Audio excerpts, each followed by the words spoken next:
D.C., but even for the country, because it's, to me, a very big deal. I'd like to thank NFL Commissioner Roger Goodell, Washington Commanders owner Josh Harris, and Washington, D.C. Mayor Muriel Bowser, Secretary Scott Turner, Secretary Doug Burgum, and I see Howard Lutnick is here too, Commerce, and some others that if I could see past the press, I'd name you, but I can't. I'm pleased to reveal that the 2027 NFL Draft, that's a big thing, will be held right here in our nation's capital, Washington, D.C., on the National Mall, and you get a little glimpse of it.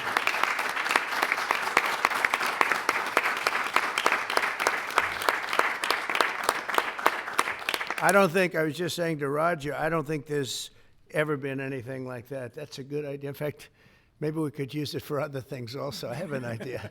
It's going to be beautiful. It's going to be something that nobody else will ever be able to duplicate that, I don't suspect. It's very exciting. Every year, hundreds of young football players have their dreams come true as the NFL teams across the land, and you just saw that last week, select the best young players in America to join their ranks. Hundreds of thousands of football fans will travel all across our country to cheer them on in person. We expect, would you say, more than 100,000 people, I think. What is the capacity would you think it can hold? Because the mall can actually hold up to 1 million people if you go all the way back. What do you think? Over 3 days, we'll be over 1 million. Oh, yeah, you're going to have local businesses and bringing jobs and tourism to the heart of our capital. The draft is a celebration of one of our country's most cherished cultural institutions and the annual highlights for football fans everywhere. Everyone in the world is going to be watching. We look forward to welcoming people from across the nation, from all over the world. Last month, the Washington Commanders and the D.C. government also announced a major deal to build a brand new 65,000-seat football arena at the site of the RFK Stadium in eastern Capitol Hill, and I don't think there is a better site anywhere in the world than that site. Incredibly exciting. You know, he's a friend of mine. He's a very successful guy. There's a reason for it. It's amazing. It sat there for years, and people were talking about stadiums in 25 different sites. I said, they're not talking about the best site. That's the best site there is. Bringing professional football back into the district from Maryland. And not only are these announcements great for the NFL, but they also advance the mission of making Washington, D.C. safe and clean and beautiful. And we're working very closely with the mayor, as you know, and we've made a lot of improvements in the last few months, and it's getting to look really strong. Crime is way down, and there's a good relationship we have going with Muriel. So I want to thank you very much. And would you like to say a few words? Thank you, Mr. President. The mayor, please. Thank you. Thank you. Well, I'm sorry. Well, greetings. I'm Muriel Bowser. I'm the mayor of the best city in the world and also the sports capital. And we are delighted to be here with the Washington Commanders, the NFL, and the president to talk about this very exciting announcement for Washington, D.C. We believe in investing in sports because they have helped us transform neighborhoods, and the NFL bringing this event to the nation's capital will help us fill hotel rooms, our restaurants, and Americans from all 50 states will come to their nation's capital and enjoy our beautiful city and museum. So we're just delighted to be here, and we want to thank everybody for all the hard work to get here. Thanks, Mayor. Thank you.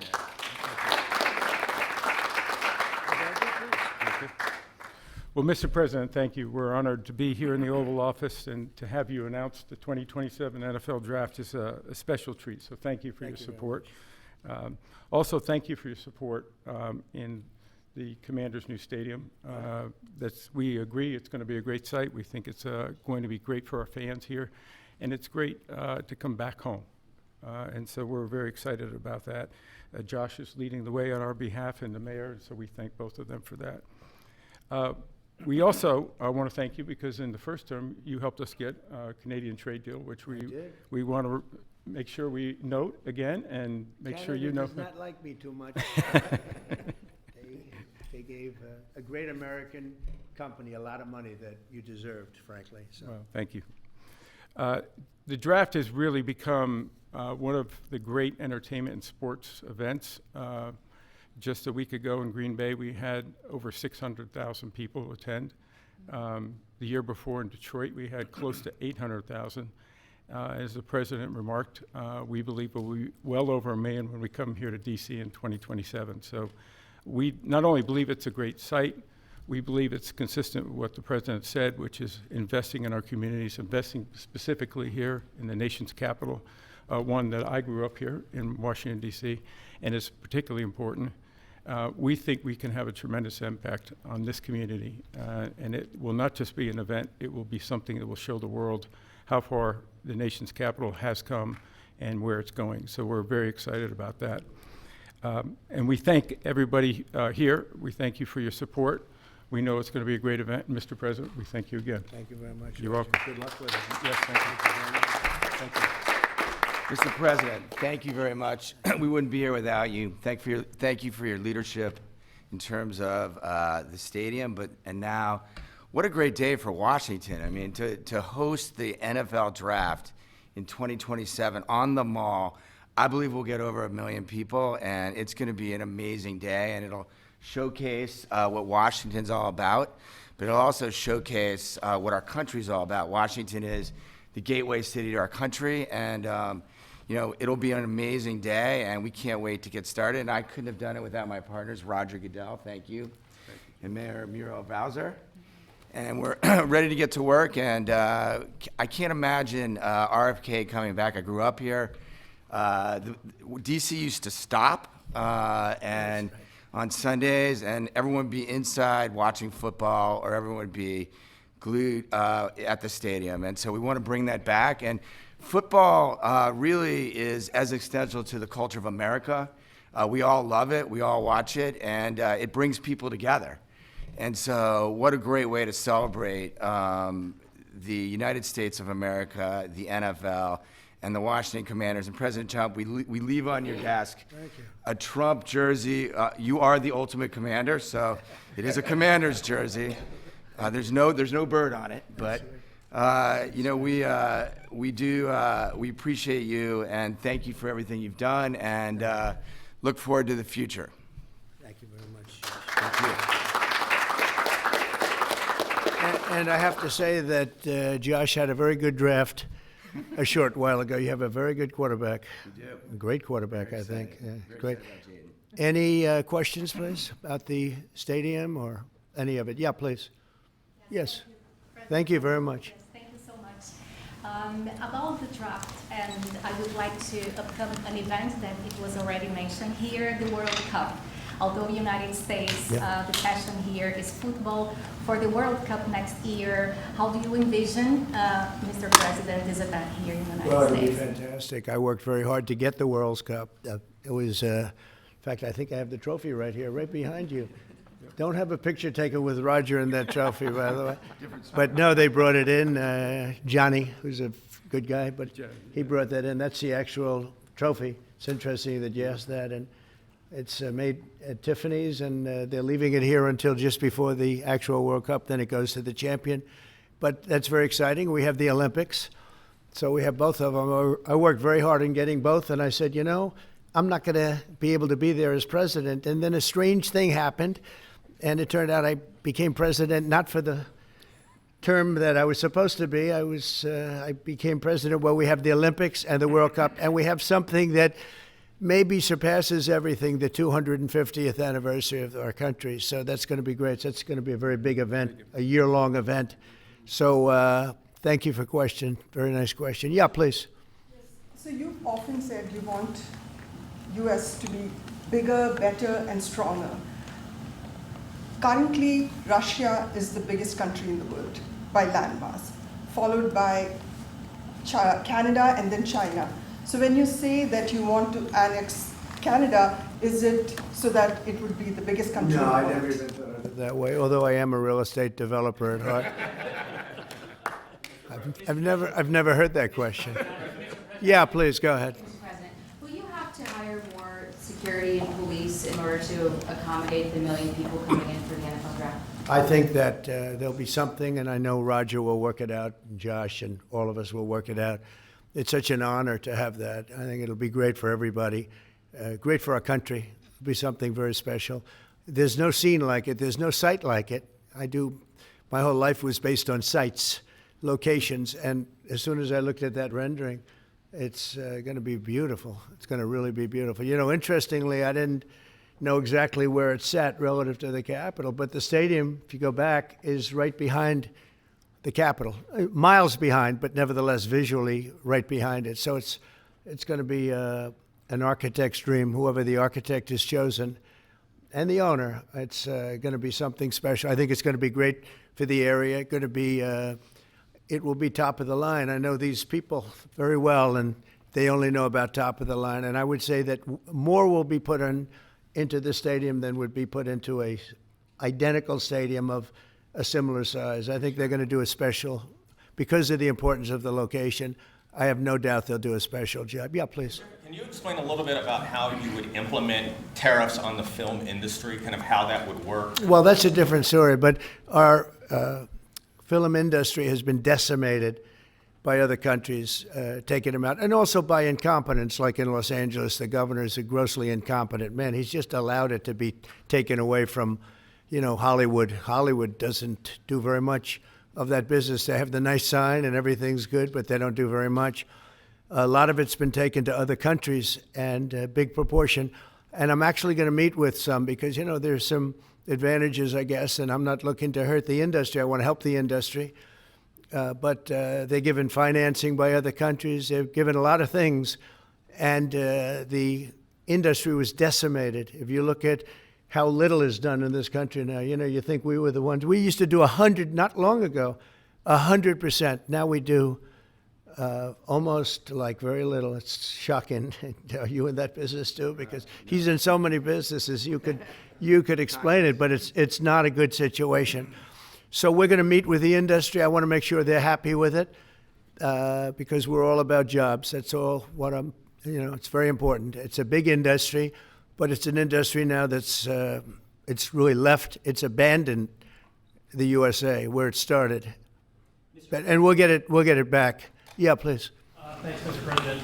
First, I just want to thank you for letting us in here. I'm with Zero Hedge in the last administration. Oh, yeah. And us on social media, so we're really grateful to be in the White House. And this is not exactly sports related, but I've been dying to ask you this question for a long time, which is that 2.5 years ago, the Nord Stream pipeline blew up. Yeah. And despite what people like John Brennan and all the hawks said, you were one person who said Russia probably did not blow up its own pipeline. Yeah, if you can believe. They said Russia blew it up, yeah. And so I'm wondering, now that you're president, if you would consider launching a formal investigation into what happened there and who actually did blow it up. Well, probably if I asked certain people, I'd be able to tell you without having to waste a lot of money on an investigation. But I think a lot of people know who blew it up. But I was the one that blew it up originally because I wouldn't let it be built. And then when Biden got in, he allowed it to be built. And it's very interesting. But I think Russia, with the price of oil right now, oil's gone down. I think we're in a good position to settle. They want to settle. Ukraine wants to settle. If I weren't president, nobody would be settling. They're losing 5,000 people a day. Think of it. Here we talk about football. They're losing 5,000 people on average a week, mostly Russian soldiers and Ukrainian soldiers, 5,000 a week, not including people that are, killed as missiles go into areas that they shouldn't be. It's a very terrible thing, and I think we've come a long way, and it could be something will happen, but hopefully it will. As you know, President Putin just announced a 3-day ceasefire, which doesn't sound like much, but it's a lot if you knew where we started from, because they were not. We had a president that for 3 years didn't speak to Putin, and it all shouldn't have happened. This is a war that should have never happened. And you're going to be very disappointed when you find out the real number of people that were killed. It's far greater, many times greater, I believe, but far greater than the numbers that you're putting out. It's a very, very deadly, horrible war. Okay? Yes, ma'am. Thank you, Mr. President. Some Catholics were not so happy about the image of you looking like the Pope. Oh, I see. You mean they can't take a joke? You don't mean the Catholics. You mean the fake news media. not the Catholics loved it. I had nothing to do with it. Somebody made up a picture of me dressed like the Pope, and they put it out on the internet. That's not me that did it. I have no idea where it came from. Maybe it was AI, but I know nothing about it. I just saw it last evening. Actually, my wife thought it was cute. She said, "Isn't that nice?" Actually, I would not be able to be married, though. That would be a lot. I'd have to the best of my knowledge, popes aren't big on getting married, are they? Not that we know of. No. I think it's the fake news media that, they're fakers. My question, though, sir, was about the fact that it was put out on the White House account, even though it was AI generated, it was a joke, it was a meme. Does it at all diminish the substance of the official White House account to have it go out on that? Give me a break. It was just somebody did it in fun. It's fine. Have to have a little fun, don't you? Yeah, please, go ahead. Tell me about a program that's just been introduced to give undocumented immigrants living in the United States About me? $1,000 to self-deport. Can you just tell us a little bit? Oh, the new program, yeah. We have millions of people that have come into this country illegally through an administration that didn't know what they were doing. They didn't have a clue. And now we find out officially they didn't because the president was incompetent, but I could have told you that before. And they've allowed millions and millions of people to pour in. Murderers, drug dealers, the biggest drug dealers in the world, actually, terrorists come in, emptied prisons from many countries, not just South America, all over the world. They emptied their prisons into our beautiful USA. And to get that many people out, 21 million people we think the real number is, but let's say 3 million of them are serious criminals. 11,888 murderers, many of whom murdered more than one person. It's hard to believe we have to even talk about this when we're talking about something so beautiful, but it's something we have to talk about having to do with the country because it's very important. So they came in by the millions illegally into our country. They just flowed in through an open border policy that was insane. And what we've done is we've offered, you know the numbers, but because we're taking them out by the thousands, we're being obstructed. It's very unfair what's happening because the court system it's very unfair. We have to get them out fast. These are bad people. These are people that are killing, and they've already killed many people in this country. Illegal immigrants that came in illegally through an open border policy, which is insane. We talk about common sense. That's not common sense. And they came in from the Congo, all over Africa, all over Asia, all over South America, parts of Europe. They flowed in and just walked right into our country. We had no idea who they were. 21 million at least. That's probably a low number. You hear lower numbers than that. It's not. That's a low number. But many are really serious criminals and terrorists and people from jails. They emptied out jails. Venezuela, their crime is down 72% because they took all the criminals off the streets and the gangs and they dumped them into our country. So we're getting them out. It's a very difficult thing with the courts because the courts have all of a sudden, out of nowhere, they said, maybe you have to have trials. We're going to have 5 million trials. Doesn't work. You wouldn't have a country left. But hopefully the Supreme Court will save it. But what they've done is a very, very serious thing. Past presidents took out hundreds of thousands of people when needed. You look at Eisenhower, you look at many of them, and they took people out and they didn't go through any of this. But what we thought we'd do is a self-deport, where we're going to pay each one a certain amount of money, and we're going to get them a beautiful flight back to where they came from, and they have a period of time. And if they make it, we're going to work with them so that maybe someday, with a little work, they can come back in if they're good people, if they're the kind of people that we want in our company, industrious people that could love our country. And if they're not, they won't. But it will give them a path to becoming, to coming back into the country. If they miss that limit, they're going to be taken out of our country. And they will never get a path to come back in. And it'll be a much tougher process. And it's called self-deportation. And by doing that, you're talking about so many millions of people. By doing that, we've taken out thousands of terrorists, drug lords. What we've done is amazing. And I'm sure Tom Homan and Kristi Noem have done an incredible job. They really have done an incredible job. But it's a It's a hard job. So we're going to have a self-deportation where they deport themselves out of our country, and we'll work with them, and we're going to try, and if we think they're good, if they have, the people we want in our country, they're going to come back into our country. We'll give them a little easier route. But if they don't work, and if we take them out after the date, then they're never coming back, and that's the least of the problems that they're going to have. Yeah, please. What's your expectation for your meeting with the Canadian Prime Minister tomorrow? I don't know. He's coming to see me. I'm not sure what he wants to see me about, but I guess he wants to make a deal. Everybody does.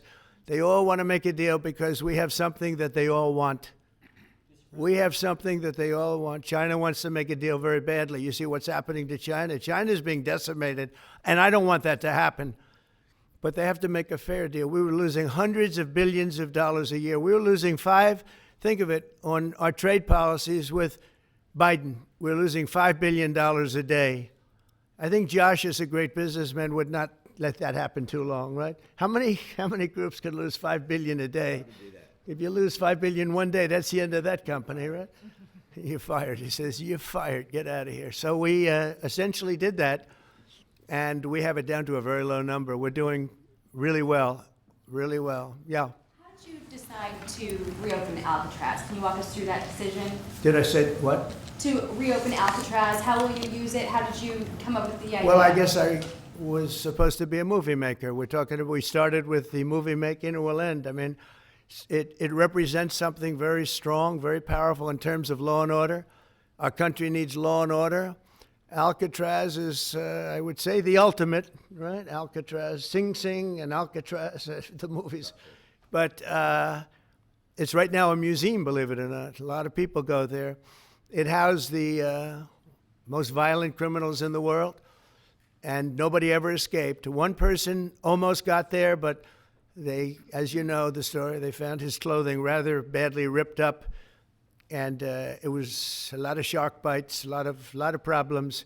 Nobody's ever escaped from Alcatraz, and just represented something strong having to do with law and order. We need law and order in this country, and so we're going to look at it. Some of the people up here are going to be working very hard on that, and we had a little conversation. I think it's going to be very interesting. We'll see if we can bring it back in large form, add a lot. But I think it represents something. Right now it's a big hulk that's sitting there rusting and rotting. You look at it, it's sort of, you saw that picture that was put out, it's sort of amazing. But it sort of represents something that's both horrible and beautiful and strong and miserable, weak. It's got a lot of qualities that are interesting, and I think they make a point. Okay, are you guys okay? I want to just say that it's such an honor to be up here with my friends, because this is a group of people that have done an amazing job, and all we can do, Muriel and I, is give them the greatest sight there is, I think, that I've ever seen for something like this. And I did very well in the real estate business. I think this is the greatest site there is anywhere in the world for exactly what you guys are doing. And we'll work with you. We've got a lot of work to do to get it going, but we'll work with you, and we'll try and make the dream come true. And I want to thank you all very much for being here. Thank you. Thank you very much.